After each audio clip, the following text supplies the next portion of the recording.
different methods. So I'm not going to go into a lot of detail in any of these things, but ask me questions if you have anything, if you have them, like, you want to know what kind of amplifier we used for the EEG or whatnot. All right, let's get started. So, talk a little bit about auditory sensitivities and autism, how we can study the measures we use to sort of triangulate what kinds of mechanisms might be involved. I can look here. How we can measure some change in these sensitivities and some new research and some new research on some neural mechanisms underlying them. So briefly, right, auditory sensitivities, they're present in up to 70% of autistic people, depending on the paper. These estimates vary. They include increased and decreased sensitivity to sounds. So, people often report sounds are too loud, sounds are distracting, sounds can be painful. They'll also report that sometimes they have difficulty hearing speech and noise. Parents and caregivers will say, kids, it seems like they don't hear me, they can't hear. There's evidence that these sensitivities worsen or they're exacerbated. When I say exacerbated is probably a better word here, with stress, fatigue, right? It looks like they're not stable all the time within an individual. They're associated with challenges with attention and anxiety. What they aren't associated with broadly is any difference in just sort of the basic mechanisms of the ears and hearing, right? Like people come in for audiometric testing, and in general, there's not some consistent difference that's associated with auditory sensitivities. There aren't really consistent findings looking at the mechanisms, like the underlying neural mechanisms for these sensitivities in the field. There's positive findings in one measure, negative findings in another measure, and so we don't really know what those mechanisms are, and we think it's probably really important to understand what those mechanisms are. I think this is a crowd that gets that. If you understand how something works, you can really affect some change in that system, but if you don't, then you're kind of just guessing. Been over that. One thing that I just threw in yesterday was that we have a lot of variable accommodations that people use, and these aren't just in autism. I mean, this is my computer, and I put on my headphones when I was proofreading this talk, so please don't point out typos. My computer offered me some background songs to avoid distractions, and my son has these fancy headphones that will beamform the signal, so it will increase the sound from the people in front of him. So these auditory sensitivities and challenges in the auditory environment are pretty common, and I think not just among people with autism or as described.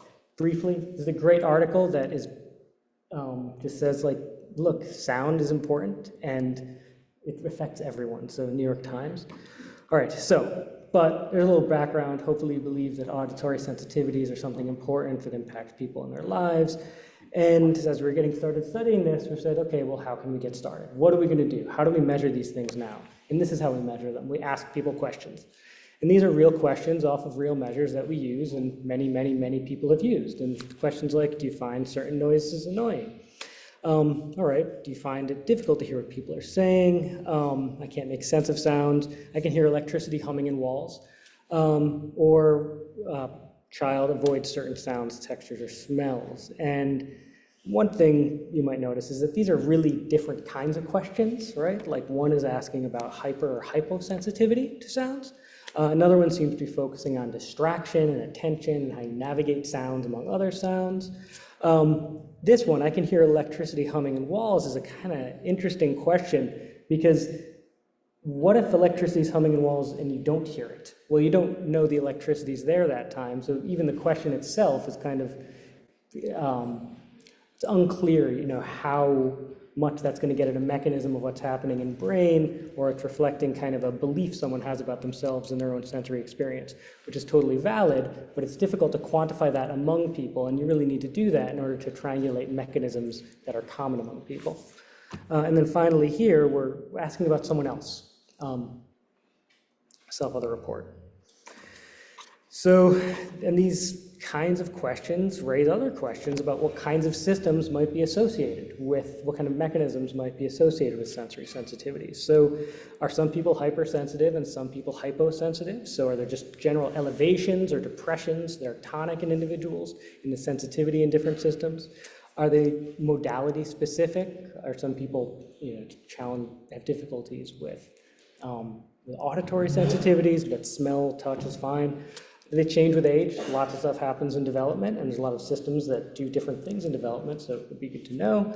Are some questions kind of closer to the underlying biology? And remember, we're still trying to figure out what we're going to look at when we maybe put someone in an MRI or put some EEG electrodes on their head. So I thought, well, how can we figure this out a little, answer some of those questions? And this is where it's really nice that we have this wonderful resource, the NIMH Data Archive, where if you've done autism research or human subjects research now, that's funded by the NIH, you then have to deposit your data back up into the NIMH, and it lets people like me do things that I couldn't otherwise do, like get data from 8,000 participants across 122 studies, and look at all these responses on all these questionnaires and answer some of these questions, like are the same people who are saying they're hypersensitive to sounds hyposensitive to sounds? Are they modality specific, associated with changes in age? So briefly, are some people hypersensitive? And hyposensitive is what it says up there, but in general, the same people who are hypersensitive are hyposensitive. I'm going to go through a few specific items, and I'll show a little bit of summary more. And this is just from one measure, the Glasgow Sensory Inventory, which is a few hundred people in here. The correlations are positive, they're strong, these are large effects. They're not really different, they're not specific to modality either. So overall, the same people who are reporting increased visual sensitivities are also reporting increased auditory sensitivities. This is not to say that this is the rule for any one individual person, but if we aggregate across all of these data, these are the sort of patterns that we find, and we see the same patterns depending, well, through whatever age range we look at here. So there's measures of toddlers, there's measures of kids, school-age kids, and adults, and we just generally see this sort of overall positive manifold, such that if you report challenges with one sensory modality, it seems like you report challenges that are hypersensitive and hyposensitive, and vision, audition, smell, touch. And so there's a really beautiful figure there that I worked on the plane. I'm so disappointed you cannot see it, but it was a giant matrix of a correlation of every single one of the measures, and they were almost all completely positive. So I'll describe it, and well, that's pretty much it. It's like you take all of these measures across all of these people, and they're all positive. There's no point where we find that there's a group of people who are hypersensitive, and then we find they're hyposensitive on some other measure. It's just sort of seems like one big underlying sensory sensitivity factor. So again, I'll try to be quick here, but in general, it looks like hypersensitivity, if you're hypersensitive, you're also less sensitive. So I thought maybe this is less to do with the particular modality and maybe more to do with the systems that are changing sensitivity in that modality. They're not specific to a sensory modality, so again, we think where might we look in brain, what might we look at? Well, maybe some of these mechanisms are sort of diffuse across the brain, and it's active across development. We're not seeing, this pattern doesn't change whether we look at older or younger kids.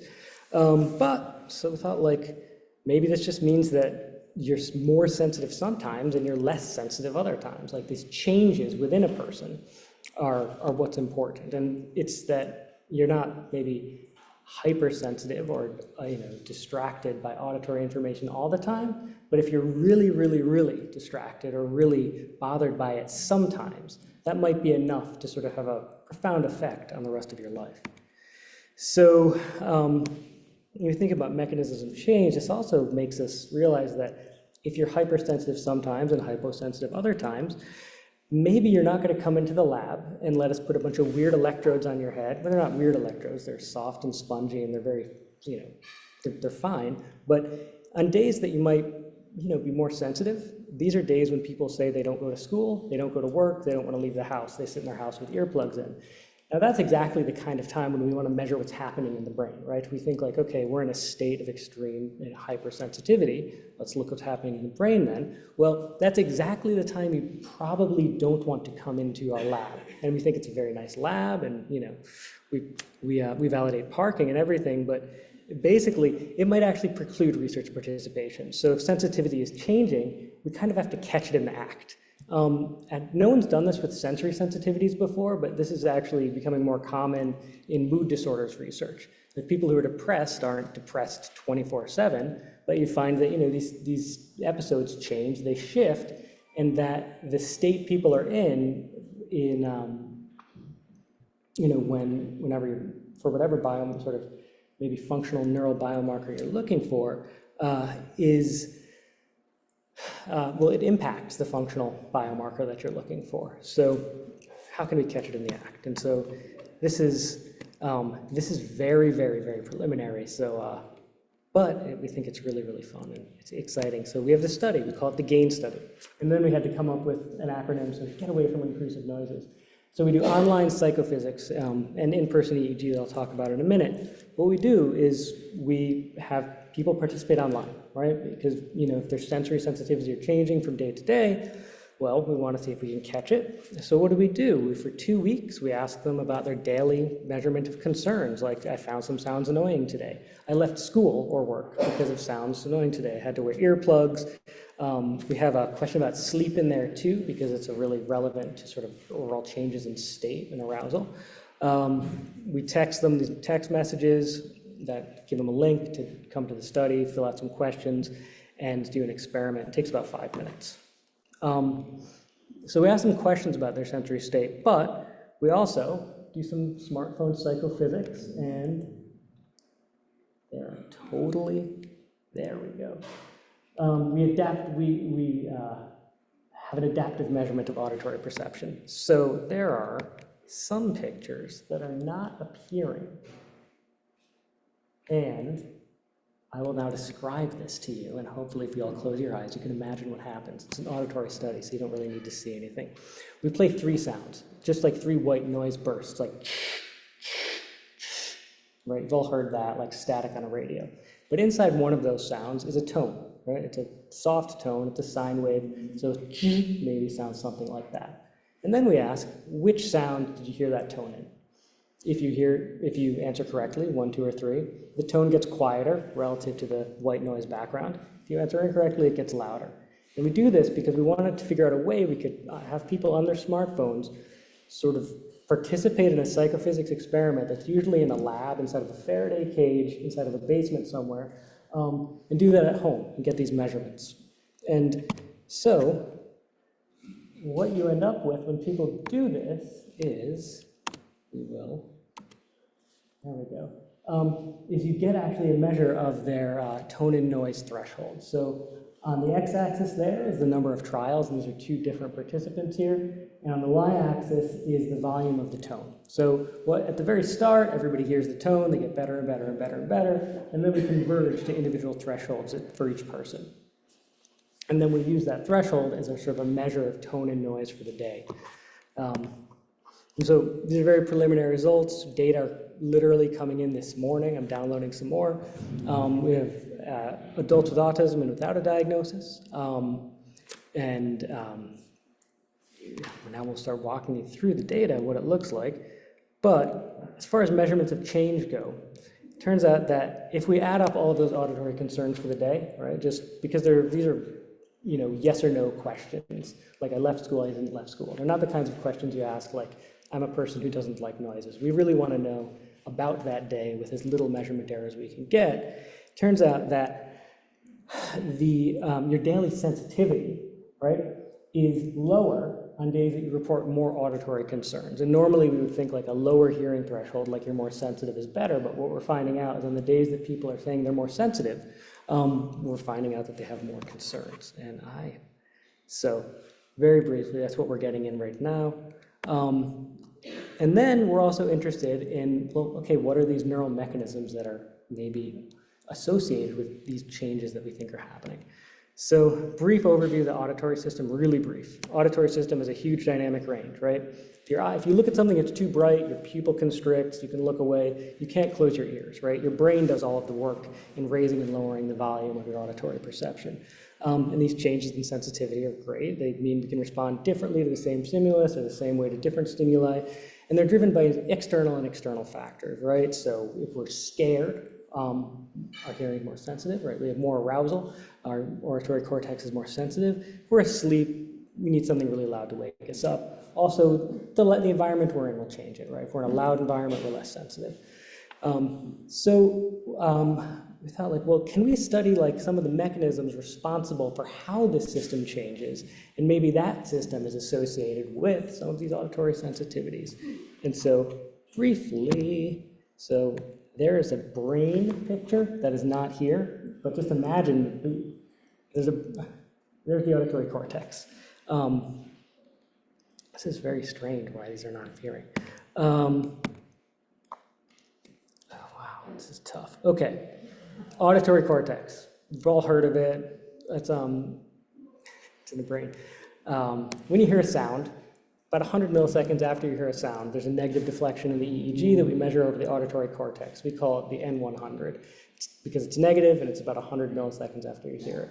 And the amplitude of the N100 is associated with our subjective experience of sound, right? So if you think if something you experience is louder, the N100 is a little bit bigger.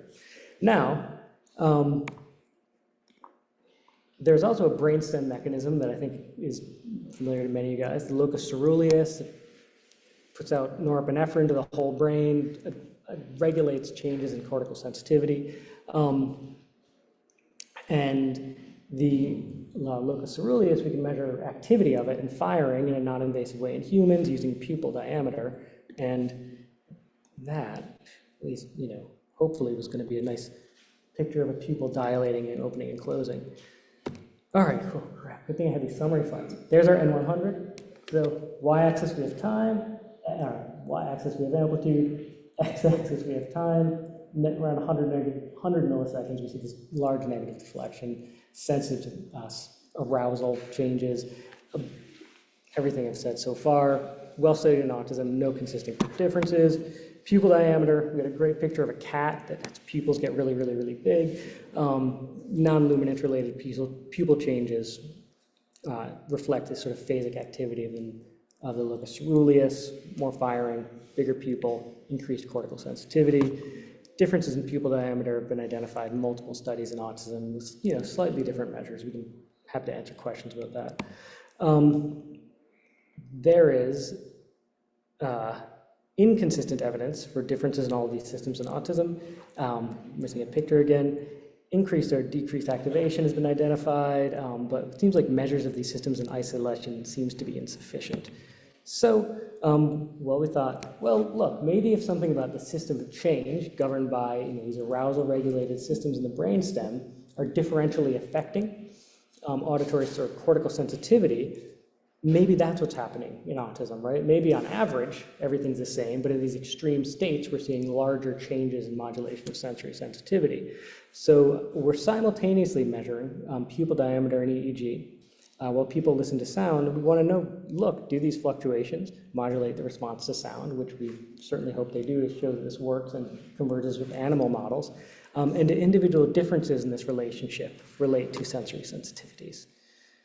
So, simple tasks, there's that pupil, that was, a movie. Well, it dilates, trust me. How we measured it, an iLink 1000, head stabilized monocular tracking. There's a lot of reasons why that's how you want to do this, to get accurate measurements. EEG, this is very strange where these pictures are not appearing. Measured EEG with a 128 channel hydrocell net, soft spongy cap that we put on your head. And this is, I'm sorry, I was gonna, asking you guys to imagine everything is a little bit tough, and I'm not sure why that's going on, why that's happening like that, but we'll get back to it. All right, so figure that didn't come through here is to show you that if we look at this N100, so we take everybody, bring them through the study, we then separate the EEG trials based on whether or not their pupil is larger or smaller as a measure of arousal. We find that larger pupil diameter is associated with this increased N100 amplitude. We also find that the difference, and this is strange. So if we take the difference between your N100 amplitude during periods of high arousal and low arousal, and we take that difference and we associate it with measures of sensory sensitivity, we find that increase, and trust me, I'll show you guys the plots later on my laptop. We find that the more arousal changes sensitivity, the more you report sensory experiences. So this is sort of saying like the more that, the more arousal changes your subjective experience of hearing sounds, right? For some people, it might not at all, right? Like arousal changes and then their N100 is like a nice stable, it's like a Toyota engine. But for some people, it might move around a bit more, and it's for those people who are reporting the most sensory sensitivities. And we're also finding that if we look at this sensory modulation, right, this difference in how pupil diameter is associated with auditory response, that sensory modulation also predicts sleep quality, as we ask people across the time. So basically, the more modulation there is, the slightly not great sleep they report. We're not giving them a full sleep questionnaire. It's just like, how was your sleep in the last night? Or in over 2 weeks. And this also is associated with variability in ignoring distracting sounds. So the more there's variability in how pupil diameter changes sensory response, the more variable people report. Some days sounds were distracting, and some days they were not distracting. So it's linked up with the variability we see in their day-to-day experience. So, in summary, the same people that experience increased sensitivity experience decreased sensitivity. And they're associated with increased day-to-day variability in sensory response. And the more arousal changes your sensory response, the more we report these challenges. So we think, this is important that we look at the dynamics of this circuit, not just these sort of isolated endpoints. And it's also really exciting that we can use these measures to tell us about something that happens outside of the lab. Maybe you're more or less vulnerable to auditory distractions. These systems, particularly like noradrenergic function, is well characterized pharmacologically. So this approach might be useful for assessing, selecting treatments. And these daily measures are a nice complement for our traditional questionnaires. Our next steps is we've got, had a person come in yesterday, increasing our sample size, applying more advanced analytics, sort of deconvolving the shared time courses of the pupil and EEG response. Looking at additional auditory stimuli. So we're just having people listen to beeps with an N100, but there's other sounds that are in the world that are really important, like the sounds people make. Bringing, sort of downscaling this to pediatric participants, and also just looking at the association with concurrent medications. So not in a treatment context, but many of our participants, in autistic and non-autistic, are on a variety of different psychiatric medications. And we record that information. So it'd be nice to do something with it instead of just doing our best to covariate out. And thank you all. I'm just the hood ornament on the work that many, many of these people do. And we want to really acknowledge the participants, their families, and the support. And I'm sorry about the pictures. It worked fine like before lunch when we threw it on there. So.